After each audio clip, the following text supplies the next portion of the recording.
যুদ্ধের অধিরান শুরু হচ্ছে বিশ্ব সংবাদ।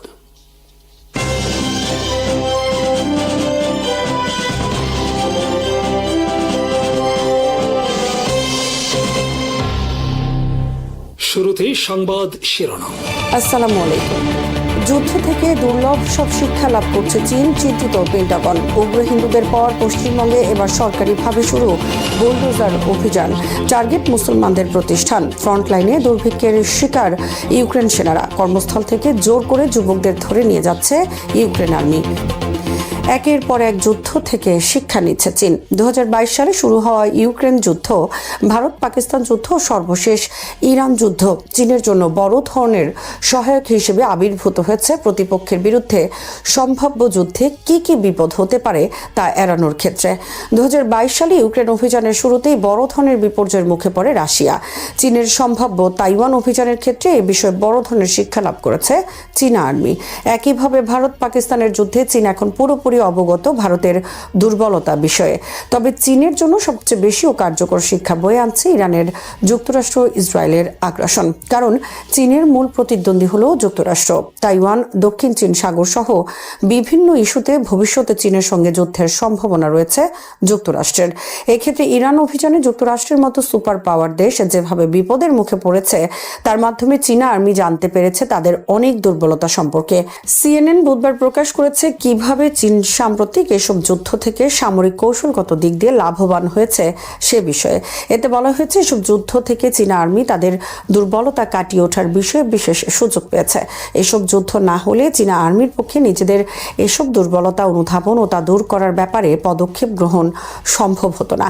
তাছাড়া ইরানে যুক্তরাষ্ট্র ও ইসরায়েলের অবিস্ফোরিত অনেক বোমার প্রযুক্তি ইরানের মাধ্যমে পেতে যাচ্ছে রাশিয়া ও চীন। এই ঘটনায় উদ্বিগ্ন বর্তমানে যুক্তরাষ্ট্রের সেনা সদর দপ্তর পেন্টাগন। উত্তরপ্রদেশের বিজেপির যোগী মুখ্যমন্ত্রী আদিত্যনাথ যেভাবে মুসলমানদের বিরুদ্ধে বুলডোজার অভিযান পরিচালনা করেছেন, ঠিক একইভাবে পশ্চিমবঙ্গে বুলডোজার মিশন শুরু করেছে মুখ্যমন্ত্রী শুভেন্দু অধিকারী।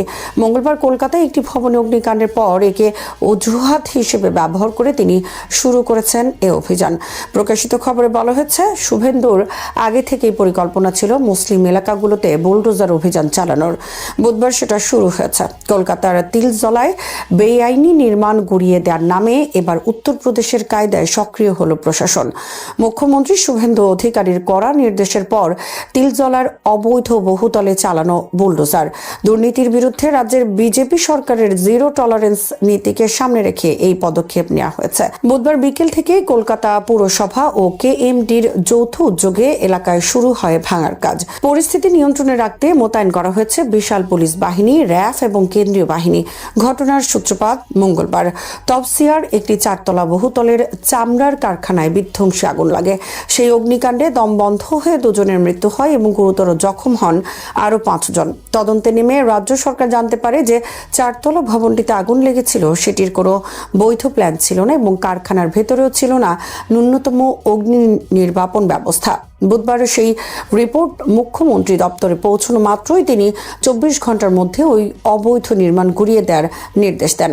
এমনকি অবৈধ কারখানার মালিক সহ 2 জনকে ইতোমধ্যে গ্রেফতারও করা হয়েছে। এদিন তিলজলায় বুলডোজার পৌঁছালে স্থানীয় বাসিন্দাদের একাংশ বাধা দেওয়ার চেষ্টা করলেও পুলিশি তৎপরতায় তা সফল হয়নি। গোটা এলাকা ব্যারিকেড দিয়ে ঘিরে ফেলে ভাঙার কাজ চালানো হয়েছে। শুভেন্দু অধিকারী জয়ের পরপরই উগ্র হিন্দুরা বুলডোজার নিয়ে মুসলমানদের অনেক ব্যবসা প্রতিষ্ঠান গুড়িয়ে দিয়েছে। এবার সরকারিভাবে যে বুলডোজার অভিযান শুরু হলো সে বিষয়ে আতঙ্কিত হয়ে পড়েছেন মুসলমান সম্প্রদায়। তাদের আশঙ্কা বেছে বেছে মুসলমানদের প্রতিষ্ঠানকে নানা অজুহাতে অবৈধ আখ্যায়িত করে দখল ও ভেঙে দিতে পারে শুভেন্দু সরকার। যুদ্ধের পর ইউক্রেনে চলছে তীব্র সেনা সংকট। এই সংকট এড়াতে দেশটি অনেক আগে থেকেই রাস্তা থেকে যুবকদের অপহরণ করে নিয়ে যাচ্ছে। যেসব নির্মাণ এলাকায় পুরুষরা কাজ করছে সেখান থেকেও তাদের ধরে নিয়ে জোর করে যুদ্ধের মধ্যে ঠেলে দিচ্ছে। এবার এ ঘটনা নিয়ে সংসদে একজন সংসদ সদস্য তীব্র ক্ষোভ প্রকাশ করে বলেছেন, এটা ডাকাতি ছাড়া আর কিছুই নয়, এটা অবশ্যই বন্ধ করতে হবে। গেওর্গি মাজুরাসু নামের ওই MP বুধবার সংসদে বলেন, পশ্চিম ইউক্রেনের চেরনোভিৎসি শহরে করে একটি ভবন নির্মাণের সময় ভবনটি ঘেরাও করে শ্রমিকদের অপহরণ করে নিয়ে যাওয়া হয়েছে। এই নিয়োগকারী দলগুলো কেবল সংখ্যা বাড়ানোর জন্য কাজ করছে এবং অনিচ্ছুক পুরুষদের সেনাবাহিনীতে যোগ দিতে বাধ্য করছে, যা কেবল পলায়নের হারকেই বাড়িয়ে তুলছে। তিনি বলেন, এগুলো অগ্রহণযোগ্য কাজ। আমাদের দস্যু বৃত্তিতে লিপ্ত হওয়া উচিত নয়। শুধুমাত্র সংখ্যা বাড়ানোর জন্য লোকজনকে সেনাবাহিনীতে জোর করে ভর্তি করানো কোনোভাবেই কার্যকর হবে না, কারণ ওই লোকেরা স্পষ্টতই যুদ্ধ করতে অক্ষম। সামাজিক যোগাযোগ মাধ্যমে শত শত ভিডিও প্রকাশিত হয়েছে যেখানে দেখা যায় সামরিক পুরুষদের রাস্তা, কর্মস্থল এবং আবাসিক এলাকা থেকে তুলে নিয়ে তাদের ইচ্ছার বিরুদ্ধে মিনিবাসে করে নিয়োগ কেন্দ্রে নিয়ে যাওয়া হচ্ছে। এই প্রথাটি প্রায়শই আত্মীয় স্বজন, প্রতিবেশী এবং পথচারীদের সাথে সংঘর্ষের জন্ম দিয়েছে। ইউক্রেনে জোর করে আর্মিতে যোগ দিতে ধরে নিয়ে যাওয়া বিষয়ে কমপক্ষে 12,000 অভিযোগ জমা পড়েছে দেশটির মানবাধিকার বিষয়ক সংসদীয় কমিশনারের কাছে। ইউক্রেন যুদ্ধ বিষয়ে মর্মান্তিক একটি খবর প্রকাশিত হয়েছে কাতারের আল জাজিরা সহ আরও বিভিন্ন গণমাধ্যমে। এতে বলা হয়েছে, বিভিন্ন ফ্রন্টলাইনে দুর্ভিক্ষের কবলে পড়েছে ইউক্রেন সেনারা। মেকানাইজ ব্রিগেডে কর্মরত এক সৈনিকের একজন স্ত্রী 3 জন সেনার একটি ছবি প্রকাশ করেছেন সামাজিক যোগাযোগ মাধ্যমে। এই ছবিতে দেখা যায় তার স্বামী এবং আরও 2 সেনার কঙ্কালসার ছবি। প্রতিবেদনে বলা হয়েছে, সর্বশেষ 17 দিন ধরে তাদের কাছে কোনো খাবার পৌঁছানো হয়নি। তারা কেবলমাত্র বৃষ্টির পানি খেয়ে বেঁচে আছেন। তাদের সাথে অনেকে চলাফেরা করতে অক্ষম হয়ে পড়েছেন, অনেকে জ্ঞান হারিয়ে ফেলেছেন। যে এলাকায় কঙ্কালসার 3 সেনা কর্মরত, সেটা ডোনেস্ক অঞ্চলের অস্কিল নদীর তীরবর্তী একটি স্থানের। তাদের সঙ্গে অনেকদিন ধরে ইউক্রেন আর্মির কেউ কোনো যোগাযোগ করেনি। কঙ্কালসার সেনাদের ছবি প্রকাশকারী নারীর নাম সেলজুক। তিনি সামাজিক মাধ্যমে লিখেছেন, তার অনাহারী স্বামী তার কাছে আর্তনাদ করে খাবার ভিক্ষা চেয়েছেন। যুদ্ধরত অনাহারী সেনার স্ত্রীর কাছে খাবারের জন্য কাতর আবেদনের ঘটনায় বর্তমানে তোলপাড় চলছে গোটা ইউক্রেনে। অনেকে কমেন্টে জানিয়েছেন, এই ঘটনা দেখার পর তারা কান্না ধরে রাখতে পারেননি। এ ছবি প্রকাশের পর যুদ্ধ বন্ধে তীব্র চাপ সৃষ্টি হয়েছে দেশটির যুদ্ধবাজ ও যুক্তরাষ্ট্র সহ পশ্চিমাদের পাপেট প্রেসিডেন্ট ভলোদিমির জেলেনস্কির বিরুদ্ধে। অনেকে অভিযোগ করেছেন, জেলেনস্কি কেবলমাত্র তার ইগোর কারণে ইউক্রেন নামে একটি সুন্দর দেশ ধ্বংস করে দিয়েছেন যুক্তরাষ্ট্রের খপ্পরে পড়ে। প্রকাশিত খবরে বলা হয়েছে, একই অবস্থা চলছে আরও বিভিন্ন ফ্রন্টলাইনে। তাদের কাছে যেমন নেই খাবার, তেমনি নেই কোনো অস্ত্র। অনেকে যোগাযোগ বিচ্ছিন্ন, ফলে অসহায়ের মতো রাশিয়ার আক্রমণে মারা যাচ্ছেন অনেক ইউক্রেন সেনা। রাশিয়ার অনবরত ড্রোন হামলা থেকে রক্ষায় তাদেরকে সর্বদা পালিয়ে বেড়াতে হচ্ছে এবং বাংকারে অবস্থান করতে হচ্ছে। একজন সেনা কিয়েভে আল জাজিরার প্রতিনিধিকে জানিয়েছেন, অনেক সময় রাশিয়ার আক্রমণ থেকে পালিয়ে আশ্রয় নেওয়ার জন্য কোনো গাছও পাওয়া যায় না, আর খাবার ও অস্ত্র সংকট তো নিত্যদিনের সঙ্গী। আরেকজন ইউক্রেনীয় সেনা জানিয়েছেন, বেশ কিছুদিন না খেয়ে থাকার পর একদিন ড্রোনের সাহায্যে তাকে 1 বোতল পানি ও কয়েকটি ক্ষুদ্র চকলেট বার দেওয়া হয়েছে। তিনি জানান, যুদ্ধ শুরুর আগে তার ওজন ছিল 76 কেজি। কয়েকদিনের মধ্যে খাদ্যের অভাবে তার ওজন 60 কেজিতে নেমে আসে। ভারতের পশ্চিমবঙ্গের সাম্প্রতিক নির্বাচন কেবল একটি আঞ্চলিক রাজনৈতিক প্রতিযোগিতার ফল নয়, এটি দক্ষিণ এশিয়ার সাংস্কৃতিক রাজনীতির গভীরে বহুদিন ধরে জমে থাকা এক নীরব বাস্তবতাকে সামনে নিয়ে এসেছে। দীর্ঘদিন ধরে পশ্চিমবঙ্গকে ভারতের ধর্মনিরপেক্ষ ব্যতিক্রম হিসেবে উপস্থাপন করা হয়েছে। উত্তর ভারতের প্রকাশ্য হিন্দুত্ববাদী রাজনীতির বিপরীতে বাংলা ছিল নাকি বুদ্ধিবৃত্তিকতা, উদারতা, সাহিত্য, সংস্কৃতি ও সাম্প্রদায়িক সম্প্রীতির এক বিশেষ ভূখণ্ড। কিন্তু নির্বাচনের ফলাফল দেখিয়ে দিল, এই আত্মপরিচয়ের ভেতরেও এমন কিছু সাংস্কৃতিক স্তর ছিল যা সম্পূর্ণ নিরপেক্ষ বা সমান অন্তর্ভুক্তিমূলক ছিল না। বিজেপির উত্থান সেই গোপন বাস্তবতাকেই প্রকাশ্যে নিয়ে এসেছে। ভারতের অন্যান্য রাজ্যে বিজেপির সাফল্যকে সাধারণত সংগঠন, কল্যাণমূলক রাজনীতি, হিন্দু জাতীয়তাবাদ কিংবা বিরোধী দলের দুর্বলতার মাধ্যমে ব্যাখ্যা করা যায়, কিন্তু পশ্চিমবঙ্গের ক্ষেত্রে বিষয়টি এত সরল নয়। কারণ এখানে বিজেপির উত্থান কেবল একটি রাজনৈতিক দলের ভোট বৃদ্ধি নয়, বরং একটি বাংলার দীর্ঘদিনের সাংস্কৃতিক আত্মপরিচয়ের ভেতর লুকিয়ে থাকা অসমতার প্রকাশ। এই নির্বাচন দেখিয়ে দিয়েছে ধর্মনিরপেক্ষ বাঙালি সংস্কৃতি বলে যে ধারণাটি বহু দশক ধরে প্রতিষ্ঠিত ছিল, সেটি বাস্তবে কতটা নিরপেক্ষ ছিল এবং কতটা একটি বিশেষ সাংস্কৃতিক আধিপত্যের উপর দাঁড়িয়েছিল। বাংলা ঐতিহাসিকভাবে একটি অভিন্ন সাংস্কৃতিক অঞ্চল ছিল। 1947 সালের দেশভাগের আগে পূর্ব বাংলা ও পশ্চিম বাংলা একই ভূখণ্ডের অংশ ছিল। দেশভাগের পর পূর্ব বাংলা পাকিস্তানের অংশ হয়ে পরে বাংলাদেশে রূপান্তরিত হয়, আর পশ্চিমবাংলা ভারতের অঙ্গরাজ্য হিসেবেই থেকে যায়। কিন্তু রাজনৈতিক বিভাজন সত্ত্বেও ভাষা, সাহিত্য, সঙ্গীত, সাংস্কৃতিক স্মৃতি এবং পারিবারিক যোগাযোগ দুই বাংলার মধ্যে আজও গভীরভাবে যুক্ত। পশ্চিমবঙ্গ ও বাংলাদেশের মধ্যে 2200 কিলোমিটারের বেশি সীমান্ত রয়েছে। ফলে পশ্চিমবঙ্গের সাংস্কৃতিক ও রাজনৈতিক পরিবর্তন কখনো কেবল একটি প্রাদেশিক বিষয় হয়ে থাকে না, এর প্রভাব বাংলাদেশ সহ পুরো অঞ্চলের উপর পড়ে। দীর্ঘদিন ধরে বাঙালি মধ্যবিত্ত শিক্ষিত সমাজ, যাকে সাধারণভাবে ভদ্রলোক শ্রেণী বলা হয়, নিজেদেরকে ভারতের সবচেয়ে উদার ও ধর্মনিরপেক্ষ সামাজিক শক্তি হিসেবে কল্পনা করেছে। এই ভদ্রলোক সংস্কৃতির উৎপত্তি ঔপনিবেশিক আধুনিকতা, ইংরেজি শিক্ষা এবং 19 শতকের হিন্দু সমাজ সংস্কার আন্দোলনের মধ্য দিয়ে। তারা এমন একটি বাঙালি পরিচয় নির্মাণ করেছিলেন যা নিজেকে সার্বজনীন বলে দাবি করত, কিন্তু সেই সার্বজনীনতার ভেতরেও ছিল এক ধরনের নীরব হিন্দু সাংস্কৃতিক কাঠামো। বাংলা ভাষা, সাহিত্য ও সংস্কৃতিকে এমনভাবে উপস্থাপন করা হয়েছিল যেন সেটি স্বাভাবিকভাবেই সবার প্রতিনিধিত্ব করে, অথচ সেই সংস্কৃতির কেন্দ্রে ছিল মূলত উচ্চবর্ণ হিন্দু মধ্যবিত্ত অভিজ্ঞতা। সমস্যাটি এখানেই, কারণ যখন কোনো একটি সম্প্রদায়ের সামাজিক অভিজ্ঞতা পুরো জাতীয় বা আঞ্চলিক সংস্কৃতির মানদণ্ড হয়ে যায়, তখন অন্য সম্প্রদায়ের অভিজ্ঞতা স্বাভাবিকভাবেই প্রান্তিক হয়ে পড়ে। পশ্চিমবঙ্গে মুসলমানরা সংখ্যায় বিশাল হলেও তাদের সাংস্কৃতিক উপস্থিতি দীর্ঘদিন ধরে অতিরিক্ত দৃশ্যমান হয়ে উঠলে তা নিয়ে অস্বস্তি তৈরি হয়েছে। মুসলমানদের গ্রহণযোগ্যতা অনেক সময় নির্ভর করেছে তারা কতটা নিজেদের মুসলিম পরিচয়কে কম প্রকাশ করছেন তার উপর। অর্থাৎ ভালো মুসলমান ছিলেন সেই ব্যক্তি যিনি মূলধারার হিন্দু আবহের বাঙালি সংস্কৃতির সঙ্গে নিজেকে মানিয়ে নিতে পারতেন। এই বাস্তবতা বোঝার জন্য পশ্চিমবঙ্গে সংস্কৃতি ও ধর্মের সম্পর্কটি বিশ্লেষণ করা জরুরি। উদাহরণ হিসেবে দুর্গাপূজাকে দেখা যায়। দুর্গাপূজা নিঃসন্দেহে একটি হিন্দু ধর্মীয় উৎসব, কিন্তু পশ্চিমবঙ্গে সেটিকে প্রায়শই বাঙালি সংস্কৃতি, ঐতিহ্য বা সভ্যতা হিসেবে উপস্থাপন করা হয়। ফলে এটি কেবল ধর্মীয় আচার হিসেবে নয়, বরং সমগ্র বাঙালিত্বের প্রতীক হিসেবে প্রতিষ্ঠা পায়। বিপরীতে মুসলমানদের দৃশ্যমান ধর্মীয় চর্চা, যেমন হিজাব, মাদ্রাসা, ইসলামী রাজনৈতিক ভাষা কিংবা ধর্মীয় সমাবেশ, প্রায় ধর্মীয় রক্ষণশীল বা সাম্প্রদায়িক পরিচয়ের মধ্যে সীমাবদ্ধ থাকে। এখানেই ধর্মনিরপেক্ষতার ভেতরে একটি সাংস্কৃতিক বৈষম্য তৈরি করে। এক সম্প্রদায়ের ধর্ম সংস্কৃতিতে রূপান্তরিত হয়, আর অন্য সম্প্রদায়ের ধর্ম দৃশ্যমান অন্যত্ব হিসেবে থেকে যায়। বিজেপি এই বাস্তবতা সৃষ্টি করেনি, বরং বহুদিনের নীরব সাংস্কৃতিক কাঠামোকে রাজনৈতিকভাবে সংগঠিত করেছে।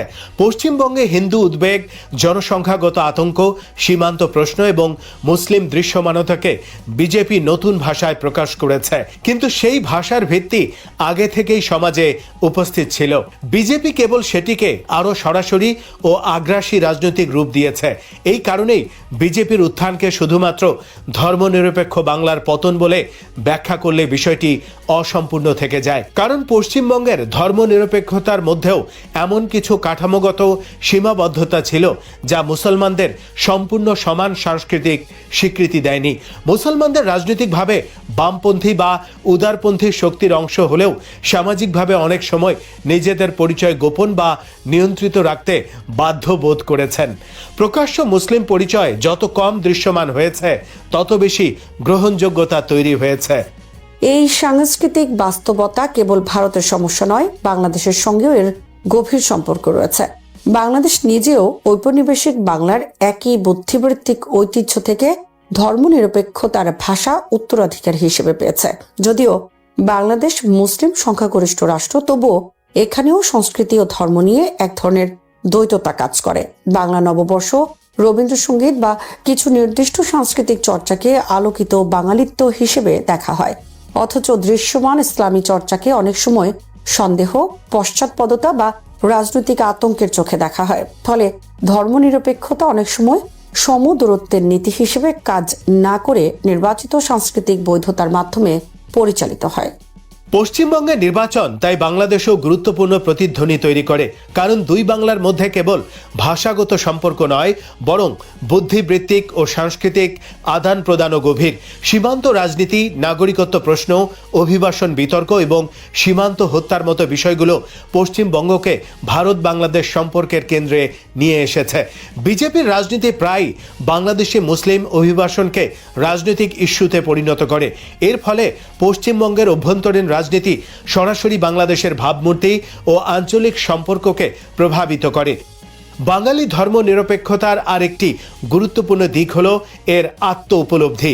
দীর্ঘদিন ধরে পশ্চিমবঙ্গের উদারপন্থী সমাজ নিজেদেরকে ভারতের সাম্প্রদায়িক বিবেক হিসেবে কল্পনা করেছে, কিন্তু সেই আত্মপরিচয় প্রায় মুসলমানদের অভিজ্ঞতাকে কেন্দ্র থেকে সরিয়ে দিয়েছে। মুসলমানদের নিয়ে আলোচনা হয়েছে সংখ্যালঘু হিসেবে, কিন্তু খুব কম ক্ষেত্রেই তাদের সাংস্কৃতিক অভিজ্ঞতা বাংলার মূল পরিচয়ের অংশ হিসেবে বিবেচিত হয়েছে। ফলে ধর্মনিরপেক্ষতা একটি সমতার ধারণা না হয়ে কখনো কখনো সাংস্কৃতিক শ্রেণীবিন্যাসে পরিণত হয়েছে। বিজেপির রাজনীতি এই শ্রেণী বিন্যাসকে আরও নগ্নভাবে সামনে এনেছে। যা আগে সংস্কৃতি নামে আড়ালে ছিল, তা এখন প্রকাশ্য রাজনৈতিক ভাষায় রূপ নিয়েছে। হিন্দু স্বার্থ, জনসংখ্যাগত ভারসাম্য, অনুপ্রবেশকারী কিংবা সীমান্ত নিরাপত্তার মতো শব্দগুলো এখন আর কেবল ডানপন্থী প্রচারণা নয়, এগুলো বহুদিনের সাংস্কৃতিক উদ্বেগের রাজনৈতিক রূপান্তর। এই পরিস্থিতিতে সবচেয়ে গুরুত্বপূর্ণ প্রশ্ন হলো, দক্ষিণ এশিয়ায় ধর্মনিরপেক্ষতার ভবিষ্যৎ কি হতে পারে? শুধুমাত্র সহনশীলতার স্লোগান দিয়ে কি প্রকৃত সমতা তৈরি সম্ভব? যদি একটি সম্প্রদায়ের ধর্মীয় চর্চা সভ্যতা ও ঐতিহ্য হিসেবে গ্রহণযোগ্য হয়, আর অন্য সম্প্রদায়ের ধর্মীয় চর্চা সবসময় দৃশ্যমান ধর্মীয় পরিচয় হিসেবে চিহ্নিত থাকে, তাহলে সেই ধর্মনিরপেক্ষতা কতটা নিরপেক্ষ? পশ্চিমবঙ্গ নির্বাচন এই অস্বস্তিকর প্রশ্নগুলোকে সামনে এনেছে। এটি দেখিয়ে দিয়েছে যে সাংস্কৃতিক আধিপত্য অনেক সময় রাজনৈতিক আধিপত্যের চেয়েও গভীর। রাজনৈতিক ক্ষমতা পরিবর্তন হতে পারে, কিন্তু সংস্কৃতির ভেতরে লুকিয়ে থাকা অসমতা দীর্ঘস্থায়ী হয়। বিজেপির উত্থান সেই অসমতার উপর দাঁড়িয়ে তৈরি হওয়া রাজনৈতিক বাস্তবতা। দক্ষিণ এশিয়ার ভবিষ্যৎ সম্ভবত নির্ভর করবে এই সত্যকে স্বীকার করার উপর যে ধর্মনিরপেক্ষতা কেবল রাষ্ট্রের নিরপেক্ষতা নয়, এটি সাংস্কৃতিক সমতারও প্রশ্ন। যদি কোনো সমাজ সত্যি বহুত্ববাদী হতে চায়, তবে তাকে স্বীকার করতে হবে যে সংখ্যাগরিষ্ঠ সংস্কৃতিকে স্বাভাবিক এবং সংখ্যালঘু সংস্কৃতিকে বিশেষ হিসেবে দেখার প্রবণতা নিজেই এক ধরনের নীরব বৈষম্য। পশ্চিমবঙ্গের সাম্প্রতিক রাজনৈতিক পরিবর্তন তাই শুধু একটি নির্বাচনী ফল নয়, এটি দক্ষিণ এশিয়ার উদারপন্থী কল্পনার ভেতরে জমে থাকা দ্বন্দ্বের প্রকাশ। বহুদিন ধরে যে সাংস্কৃতিক ব্যাকরণকে ধর্মনিরপেক্ষ বলে উপস্থাপন করা হয়েছে, নির্বাচন সেটির ভেতরের ক্ষমতার সম্পর্ককে উন্মুক্ত করে দিয়েছে। এখন প্রশ্ন হলো, বাংলা ও দক্ষিণ এশিয়ার ভবিষ্যৎ কি আরও অন্তর্ভুক্তিমূলক সাংস্কৃতিক ধারণার দিকে এগুবে, নাকি সংখ্যাগরিষ্ঠ সাংস্কৃতিক আধিপত্য আরও প্রকাশ্য রাজনৈতিক রূপ নেবে? দক্ষিণ লেবাননের যুদ্ধক্ষেত্রে সাম্প্রতিক মাসগুলোতে এক নতুন বাস্তবতা তৈরি করেছে হিজবুল্লাহর ব্যবহৃত অতি স্বল্প মূল্যের ফাইবার অপটিক এফপিভি ড্রোন। মাত্র $300-400 তৈরি এই ছোট আকারের আত্মঘাতী ড্রোন এখন ইসরায়েলের বহু বিলিয়ন ডলারের সামরিক প্রযুক্তিকে চ্যালেঞ্জ জানাচ্ছে। একসময় যেসব যুদ্ধক্ষেত্রে আধুনিক ট্যাঙ্ক, আকাশ প্রতিরক্ষা ব্যবস্থা এবং ইলেকট্রনিক জ্যামিং প্রযুক্তি ছিল প্রধান শক্তি, সেখানে এখন কয়েকশো ডলারের একটি ড্রোনও ভয়ঙ্কর কৌশলগত অস্ত্রে পরিণত হয়েছে। বিশেষ করে ইউক্রেন যুদ্ধ থেকে শিক্ষা নিয়ে হিজবুল্লাহ যে নতুন ধরনের ড্রোন যুদ্ধ কৌশল গড়ে তুলেছে, তা মধ্যপ্রাচ্যের সামরিক ভারসাম্যে নতুন প্রশ্ন তৈরি করেছে।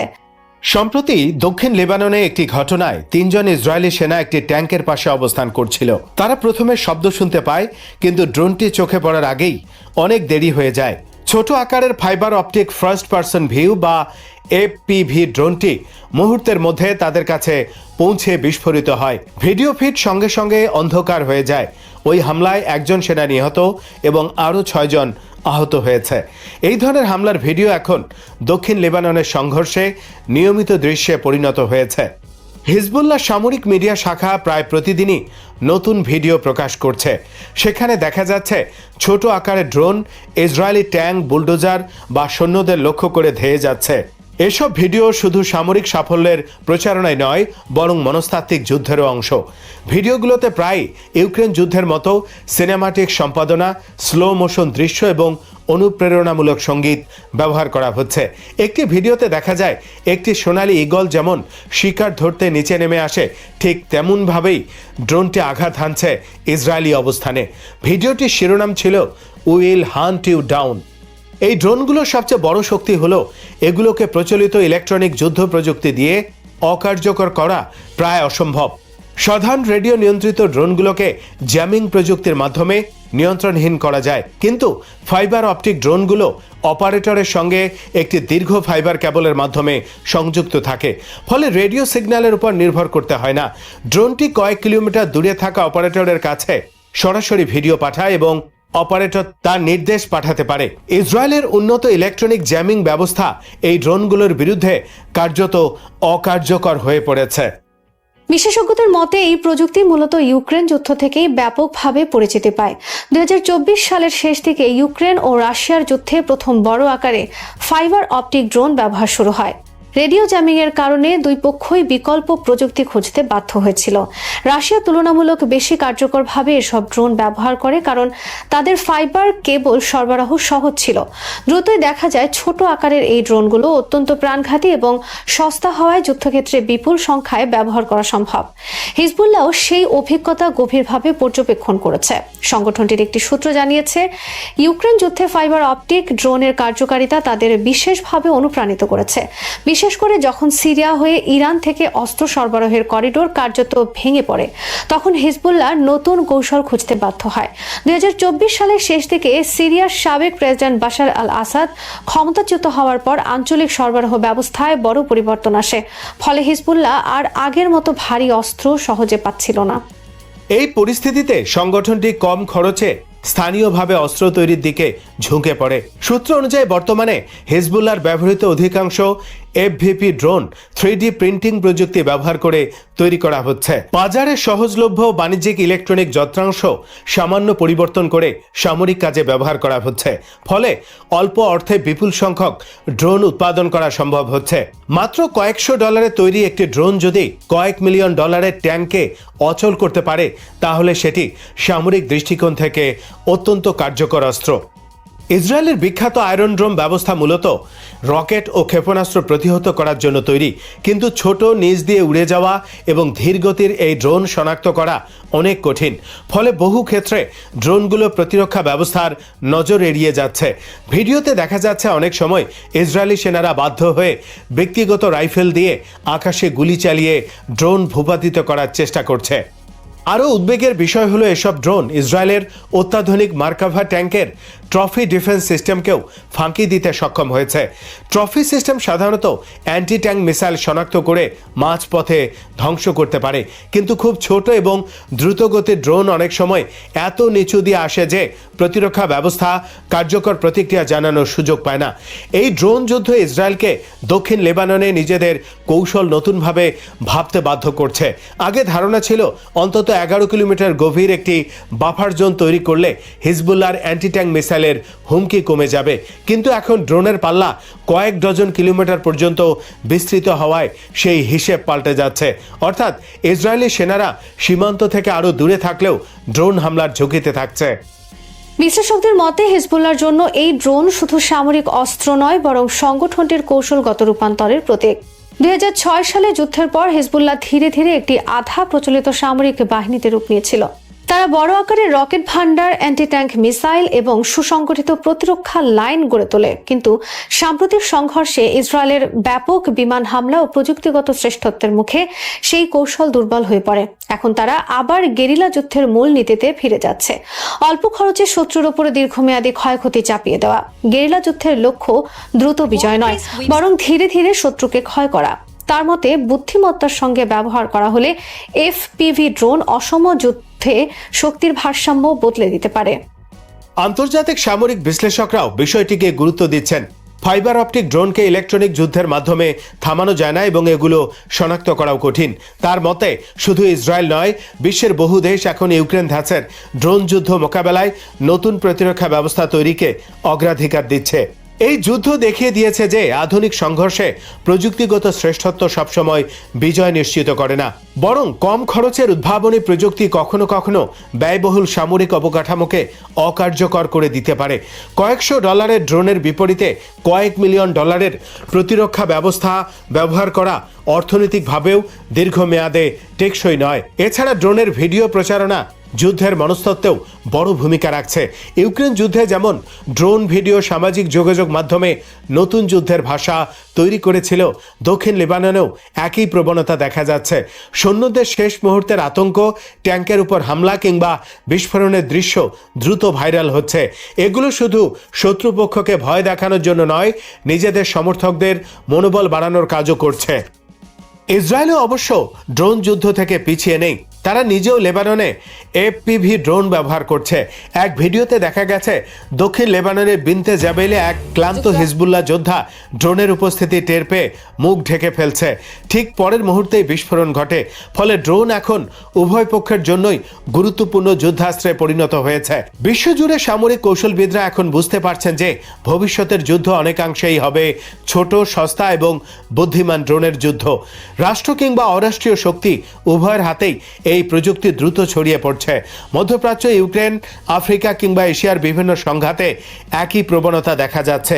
কম খরচে উচ্চ কার্যকারিতার কারণে ড্রোন এখন আধুনিক যুদ্ধের সবচেয়ে বড় পরিবর্তনকারী প্রযুক্তিগুলোর একটি হয়ে উঠছে। দক্ষিণ লেবাননের সংঘর্ষে হিজবুল্লাহর ব্যবহৃত $300 ড্রোন হয়তো সামরিক ইতিহাসের সবচেয়ে ব্যয়বহুল প্রতিরক্ষা ব্যবস্থাগুলোর একটিকে পুরোপুরি অকার্যকর করে দিতে পারেনি, কিন্তু এটি স্পষ্ট করে দিয়েছে যে যুদ্ধের ভবিষ্যৎ বদলে যাচ্ছে। যেখানে আগে যুদ্ধের ফল নির্ধারণ করত ট্যাঙ্ক, যুদ্ধবিমান ও ক্ষেপণাস্ত্র, সেখানে এখন হাতে তৈরি ছোট একটি ড্রোনও যুদ্ধক্ষেত্রের সমীকরণ পাল্টে দিতে সক্ষম। শ্রোতা বন্ধুরা, বিশ্ব সংবাদে এই ছিল আমাদের সর্বশেষ আয়োজন। সঙ্গে থাকার জন্য আপনাদের সবাইকে অসংখ্য ধন্যবাদ।